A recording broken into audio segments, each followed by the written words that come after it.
Hey y'all, it's Lainey. Welcome back to Far Out Farm, and welcome to our first garden tour. Okay, so we haven't been out in the garden in 2 days, so I have a little problem with my beans. They've gone rogue. They're 5 feet tall when they aren't supposed to get but 5 feet tall, so clearly I'm worried that they're going to be taller than they were supposed to be. But because I wasn't out here for 2 days and beans grow so fast, they are everywhere, and I'm having to retrain them where I need them to go because they're not growing in the right place.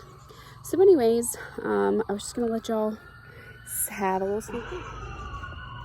As you can see, what they're trying to do is grow up the poles instead of the fishing line that I have.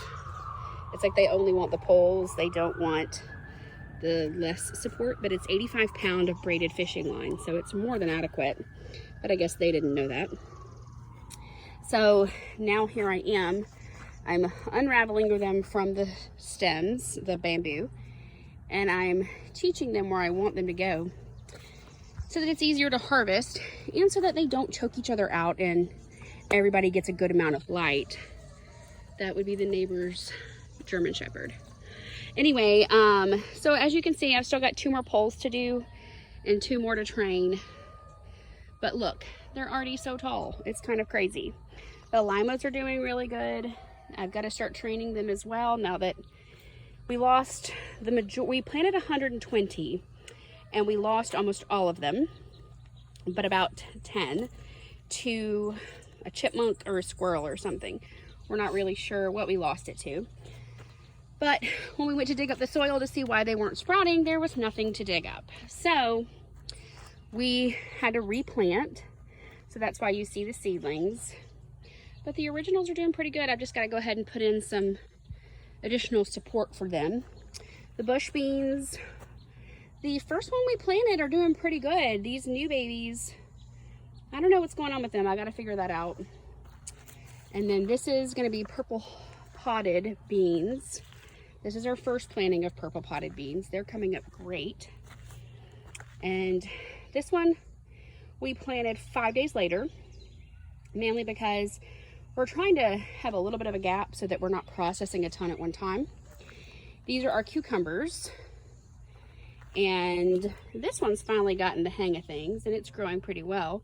The other 2 are like content to just be like ground dwellers. So I keep trying to convince them to climb. They haven't yet. And we're still working on the giant trellis, but the spaghetti squash have started to grow. All of our crookneck squash is finally starting to take off. I guess they didn't like things to begin with, but now they're starting to show off a little bit. And that is going to be Georgia roaster pumpkins. And you have a bunch of sunflowers and salvia. And these are more Georgia roaster pumpkins, or excuse me, candy roaster pumpkins, North Georgia. Those, I think, are pumpkins. One of these is a hybrid butternut squash that I accidentally purchased. I was looking for a traditional butternut squash, and somehow I accidentally purchased a hybrid that grows to be 30 pounds.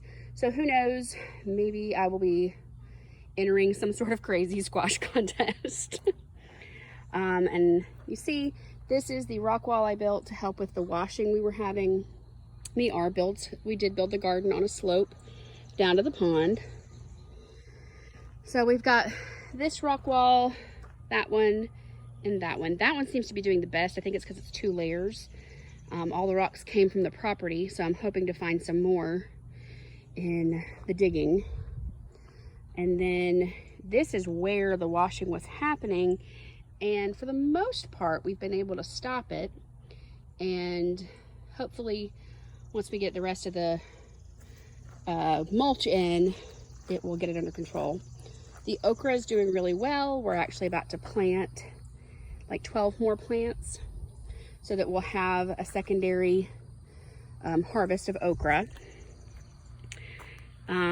These sunflowers are looking really good. Even this one whose branch just decided to die. or the branch decided to break, it's still chugging along. I think we're gonna get a blossom out of it.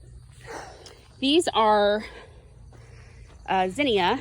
They will be purple, and I made the very big mistake of planting them way too close together. I probably need to thin those a little bit, but some of them are looking okay, some are not, so maybe they'll just kind of naturally determine who gets to survive. And these are the Aunt Ruby's German Green tomatoes.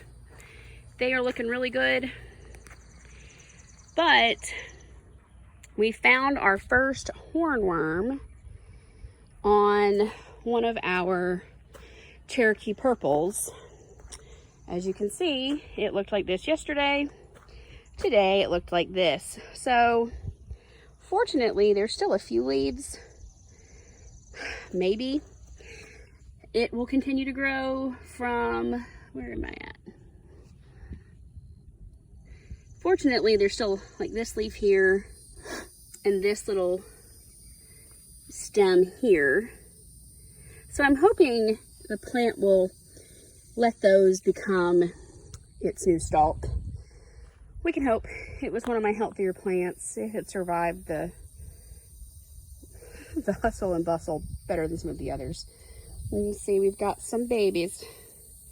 Our first tomatoes.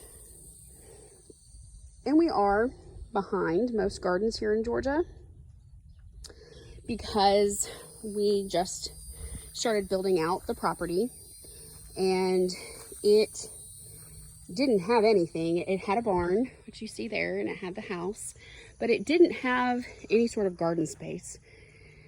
It just had a giant lawn and a pond. We've got almost 3 acres, and so we had to build a fence. We had to build everything.